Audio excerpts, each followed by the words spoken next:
Hello everyone, welcome to Hindu Center of Atlanta's weekly spiritual learning program. Today we are joined with Acharya Brahmadev.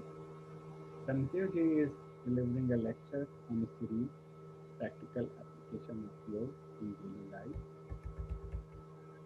Acharya Brahmadev has had an inclusive educational background in science, banking from University of Mauritius, management AB UK, and Darshanacharya Vedic philosophy Darshan Yoga Mahavidyalaya, Gujarat, and a diverse career in financial services, industry, and at Arya Sabha Mauritius. He has been a key resource person for Arya Sabha Mauritius on the universal Vedic values, yoga and meditation, and on interfaith and intercultural dialogue at various national and international forums. The Mauritius Council of Religions, Arya Pratinidhi Sabha America, Greater Atlanta Vedic Temple, and Hindu Center of Atlanta Yoga and Meditation Center in Cumming. He is author of numerous insightful articles on Vedic philosophy and contemporary issues in English and French. As you know, Acharya is delivering a lecture on practical application of yoga in daily life. He has already covered a lot: yam, niyam, asan, pranayam, pratyahar, dharana, dhyan, and samadhi. That is the last part of the Patanjali Yoga. He is about to conclude the samadhi today, and we will start another series from next week. Over to Acharya. Namaste, everybody. Let's sit down straight, do a short focus, dharana, dhyan, and samadhi part of it. Sit down straight, close the eyes gently, and while closing the eyes, tell yourself that I'm closing also my mind to external thoughts and my heart to external emotions. Be focused on the breath, inhale and exhale. And while exhaling, we are going to do Om Jap 3 times, then Gayatri Mantra. And at each point, we are going to focus only on our pronunciation, on the chanting, feeling the sound waves and the vibrations out of the sound waves of our pronunciation. And we'll go to Gayatri Mantra, we'll do a round. 2 times Gayatri Mantra vocal, 2 times lips movement, and 2 times total silent chanting, and still yet listening to our chanting, whether it's vocal, whether it's at the level of the lips, or silent chanting. Let's start. Deep inhale, sorry, and exhale.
Gayatri Mantra chanting. Om Bhur Bhuvah Svah तत्सवितुर्वरेण्यं भर्गो देवस्य धीमहि धियो यो नः प्रचोदयात्।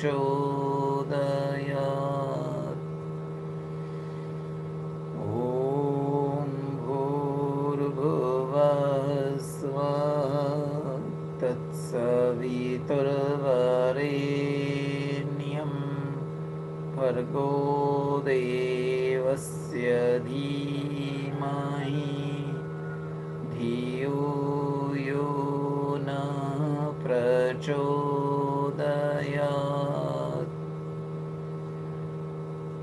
Lips movement only.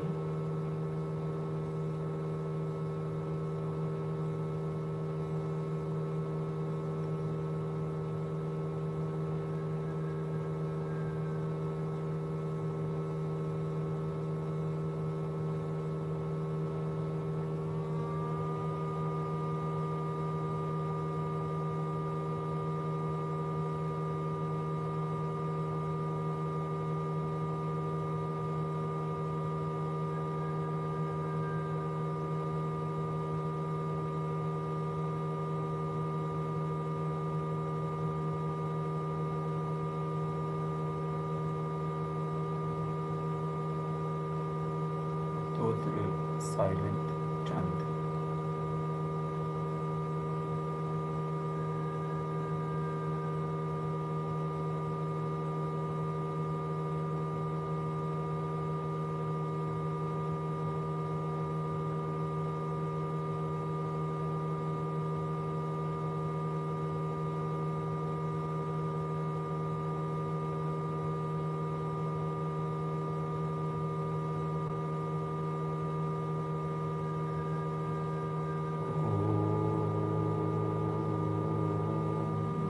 Join the palms together, rub them gently.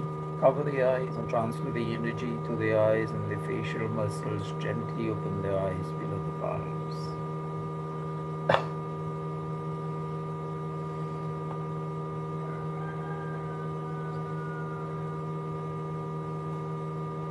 So that methodology of doing the mantra jap leads us to one thing.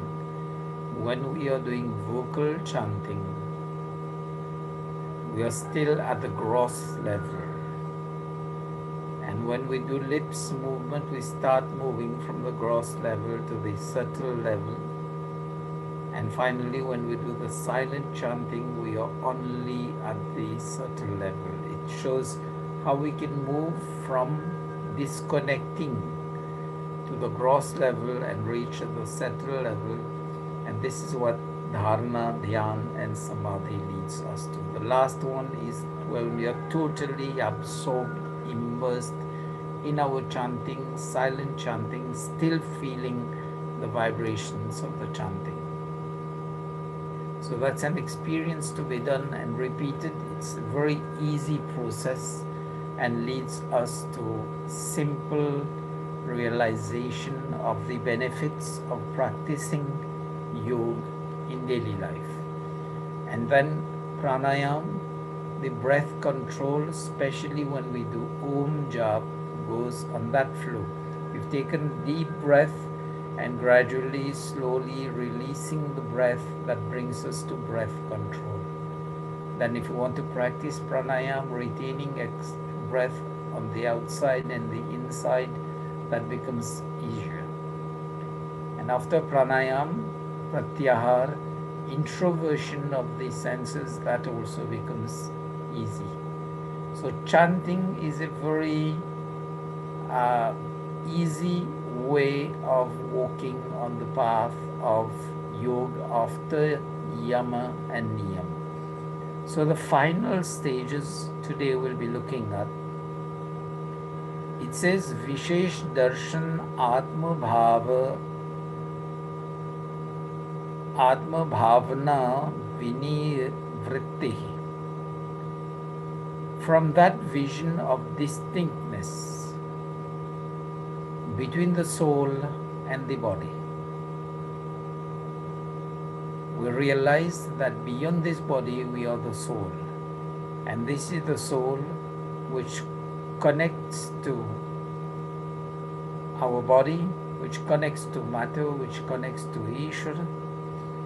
So when we cease the fluctuations of the mind and the fluctuations of the emotions, why I always combine emotions? Because if we cease the activity of the mind, that is, we get total control, we are focused only on one subject matter, then it's easy to realize the object of our contemplation, meditation, and finally reach that step of samadhi.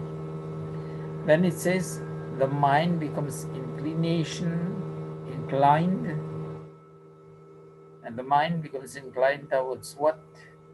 Towards isolation. And towards isolation, this is where whatever we do in life, we just isolate our mind from everything outside and be focused on one point. This is the one point meditation practice.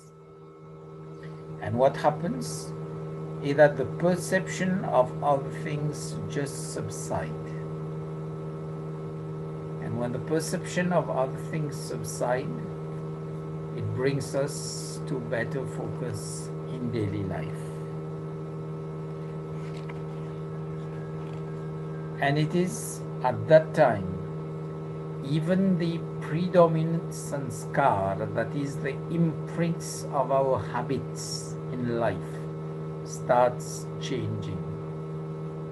It's a very gradual, as we say, baby steps process. From the very first day, we can just notice a very slight superficial change. But the baby steps count as and when we continue with our practice.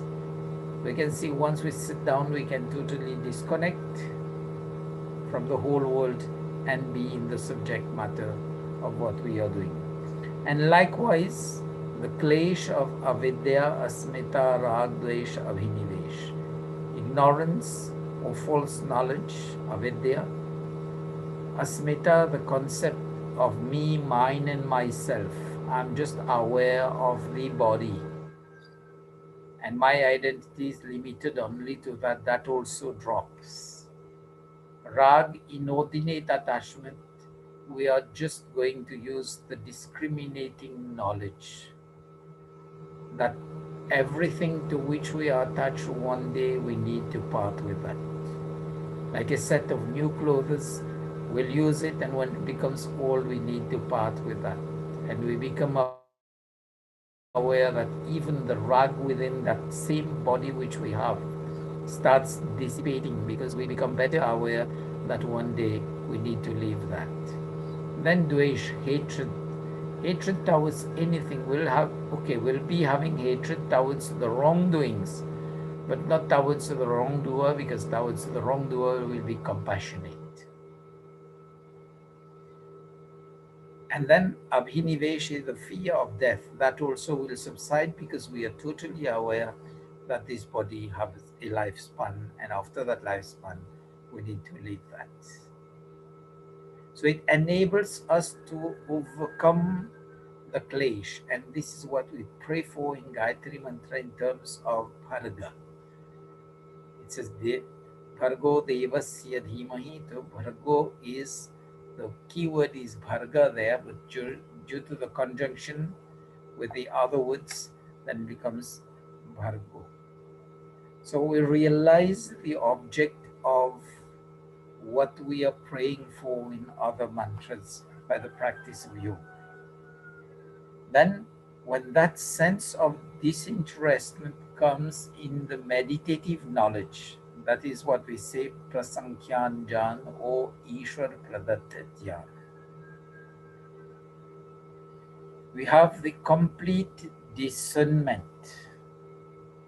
and that complete discernment is called dharma megha samadhi. Now, just to understand it, Dharma makes Samadhi, gives us the differentiation faculty to discriminate between right and wrong, virtue and vice, between duties and responsibilities and negligence and lethargy or procrastination in practical life. Then those cessations of the afflictions, the klesha, avidya, asmita, ragdvesh, abhinivesh, when that ceases to affect us, we become a brighter person in life. Because what has happened is that we get total control of ourselves and the previous sanskar of the various or numerous births that we have had. We just start now to practice Dagda Bij. It's like roasting a handful of beans. When you've roasted that, they can't germinate. So the impressions or the imprints of the previous sanskar of numerous births that we have had, including this one, they start subsiding. The influence starts subsiding, and the real personality starts unfolding, the real capacity of the soul.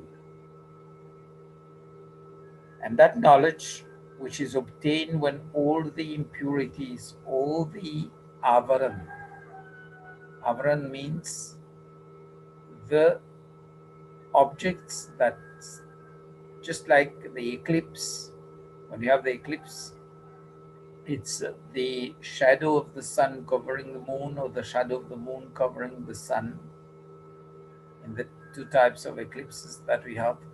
So that shadow of the impurities of the previous sanskar just stops and leads us to now unfold the true self, unfold the knowledge that has been underlying with us. Generally, what happens is that the sanskar take predominance, the knowledge just goes packed and loaded with the sanskar. But now what happens is that that true knowledge starts unfolding, and the sanskar which were predominating subsides and the knowledge comes forward. And what does that do? It brings us more towards being Satogun Pradhan, the purities, the clarity of our body, mind, and spirit. So we become less and less Satoguni, Rajoguni, and Tamoguni. Tamogun is the dullness starts subsiding. Rajoguni, the superactive. Superactive in the sense that we are not applying our energy in the right direction. Whereas Satoguni, Satogun Pradhan, we know what we are doing. The level of mindfulness in whatever we are doing just increases multifold. Then we start knowing the or recognizing the perceptible changes. The slightest change that occurs to us will be recognizing them. And the oneness with the self,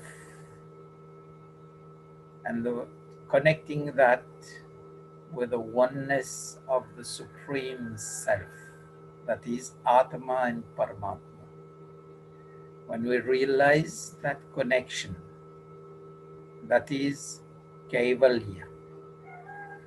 And Kaivalya is the sense of detachment from the body, from the matter, and just be aware that we are the soul and we are connected to the Supreme Soul.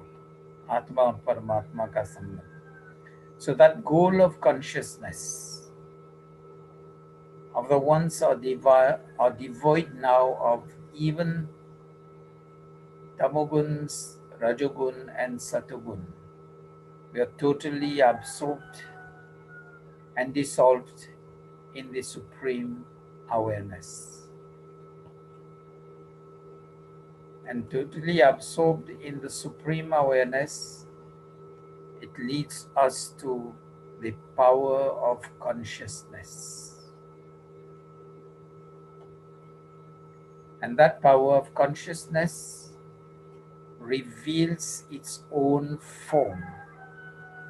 And that is what brings us to the aura around yogis.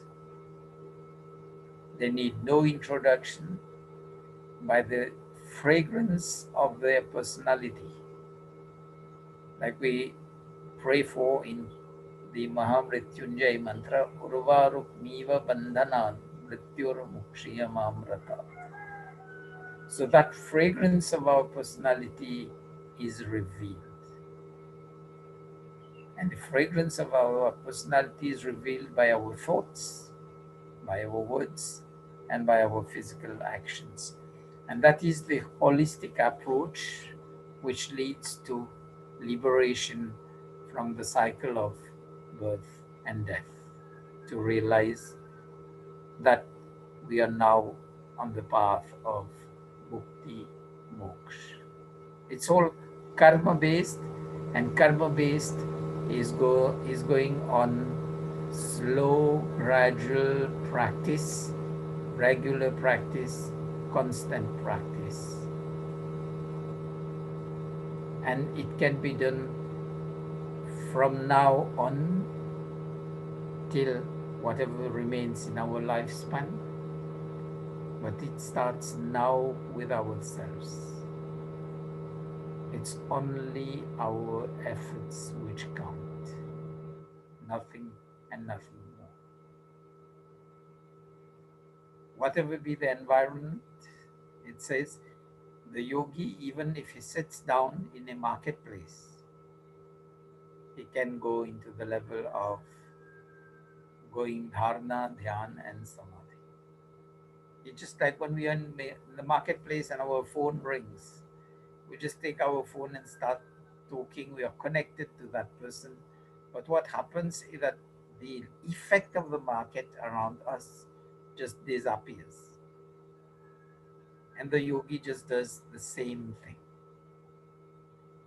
So that's why I take it's the practical applications of yoga in day-to-day life. Things which happens at the day-to-day life, if we take that and start applying to build a better person out of our own self, we can do it. And there is no denial to that. Mukti Moksha, our Guru Swami Satyapati said, he was always saying that, and last time I met him in 2018, on my way from Mauritius to Atlanta, I just transited Gujarat and met him there. He said, इस जीवन में भी अगर मुक्ति पाना चाहते हो, आप प्राप्त कर सकते हो, कोई देर नहीं, लेकिन पुरुषार्थ करना है. So it's physical and mental efforts, daily, slowly, and we'll be able to reach that goal of life. We'll be better persons within ourselves, within our circle of family circle, relatives and friends, in society, and in the world at large. So that's the conclusion of the practical applications of yoga in day-to-day life. So we'll have another, I think, 10 minutes left. We can take any questions on that. Veti, Yama, Niyama, Asana, Pranayam, Pratyahar, Dharana, Dhyan, and Samadhi.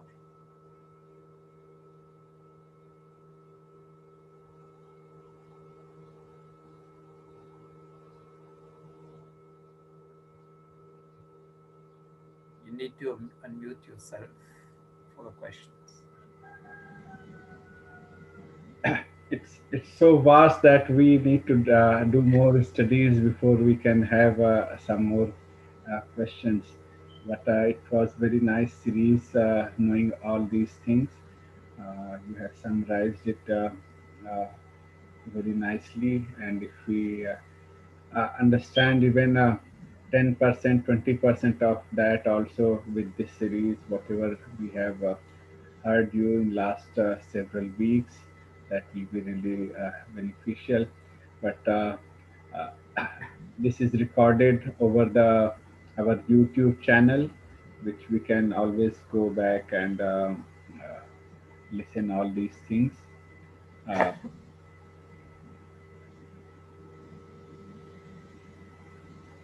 So anyway, if anybody has any questions or any clarifications and you want personal interactions, we can do that either by Facebook or Messenger or even on the Zoom. We can just make a slot on the Zoom link of the Hindu Center of Atlanta. We can just fix a slot and connect to that. Uh, then we can clarify matters. But still, I would say we even if we take one line and apply it in day-to-day life, we should be able to make progress and we should be able to feel the progress as they go in life. so, in the Vedic philosophy, also it is considered that person, the great people, have the aura around them, and if we come into the contact with them, then we get benefited. Is that right? Yeah, because the influence is there. The influence is there. You know, I will still come down to the practicals in day-to-day life. We say one rotten apple rots the whole in the basket. But one good person in society will also have his influence on the whole of society. Yeah, it will be to varying degrees to varying persons. But those who can catch, it's only a question of connection. Like you have a mobile, if you are near the tower, you have a better signal. The further away you are from the tower, the least in the signal. It's the same concept. Yeah, but like if somebody believes, like the follower of Sadhguru, when they go near to him, they feel different means they express different kind of feeling. But somebody new goes to him, they don't feel that kind of feeling as compared to the people who are followers. So same way Yeah, with any other people. So if that it's is a if he that personality have that kind of attraction or some kind of like uh, like you say कि वो शरीर जैसे चमक रहा हो या चेहरा बहुत चमक रहा हो. So why doesn't it affect every person, whether he is the follower or not follower? Means why doesn't Eh, people? it's all a question of how we are tuned in to receive that. वो पात्रता पर है. If you have a proper recipient, then you can receive that. But if you take a colander and just put it under the tap and try to fill it, it will never fill up. It's just like that. And then what happens is that the more you start getting accustomed, it's a regular practice, constant practice, which has the effect. It's like the baby steps of a baby who starts walking. And the first time, if the baby falls and he or she just gets discouraged and never stands up to walk, you'll never know how to walk. It's the baby steps counts in whatever we do in life. whether we want to receive the positive vibes or we want to improve on ourselves in whatever we do in life, in our job, in personal life, and everything. It's the same process everywhere. Means that personality has still the uh, positive vibes, but if you know more, if you learn more about him, then if you go around, then you will feel more energetic, more benefited than the if you go with the ignorance. Yeah, it's a question of, you rightly said, you get more of the positivity, the energy, you get energized, you get revived, and you get better connection.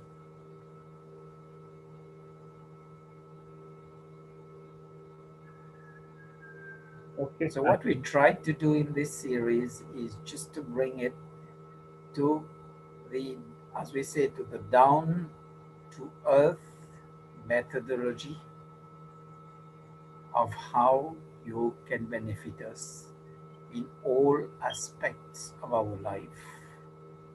And we unfold that truly humane aspect of our personality for our own benefit, for the benefit of our family, of the circle of friends and relatives, and for the community at large.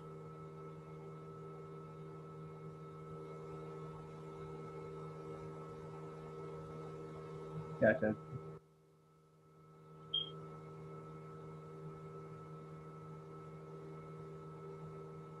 So I think We'll we do a can just do, meditation little bit, and then we yeah, continue. we'll still go on the methodology of job because I think that is the way where we can more easily connect to that. And let's just do it with Om. And when we do the Om chanting and feel the vibrations, at each and every level, when it starts with Om, it just moves up from our stomach, which is called Jatharagni. It moves up to the level of the brain. Feel the vibrations there. So let's sit down straight, close the eyes gently with the body totally relaxed, a gentle smile on the face to remove all the points of tension, stress. Deep inhale and exhale. And while exhaling, we'll do the Om Jap.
chanting with only lips movement or else total silent chanting, still feeling the vibrations of the chanting.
Palms together and then gently uncover the eyes, transfer the energy to the eyes into the facial muscles and opening the eyes just below the palms.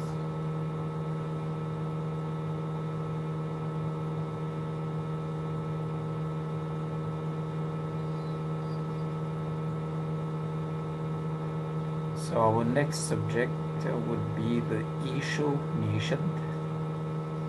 Ishopanishad derives from the last chapter of the Yajurveda, and the next, which unfolds the knowledge of the Yajurveda and the Ishopanishad, closely linked to that, or very expounding on that same knowledge, is the Bhagavad Gita. It talks about selfless karma, the concept of God, the concept of the soul, and focuses on Nishkam karma. So we'll be taking the Ishopanishad. It has 18 mantras there, and we'll be delving into the subtle or the innate spiritual underlinings of the Ishopanishad. We'll also do the cross references with the 40th chapter of the Yajurveda and the teachings of the Gita within those sessions. So thank you for everybody for your attention during these sessions on the practical applications of yoga in daily life. So just a reminder, you can connect through Messenger on Facebook, Hindu Center of Atlanta, or you can email me on hinducenterofatlanta gmail.com or connect to me on WhatsApp, any of these social media, and we can still interact, and I'll be pleased to answer the questions. Thank you. Thank you, Acharya. We'll,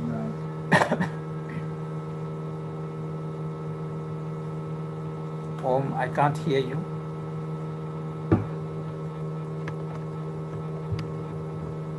Thank you, Acharya. We will join next week for the new series Vishnu related with the last portion of the YouTube data. See you later. Okay, thank you.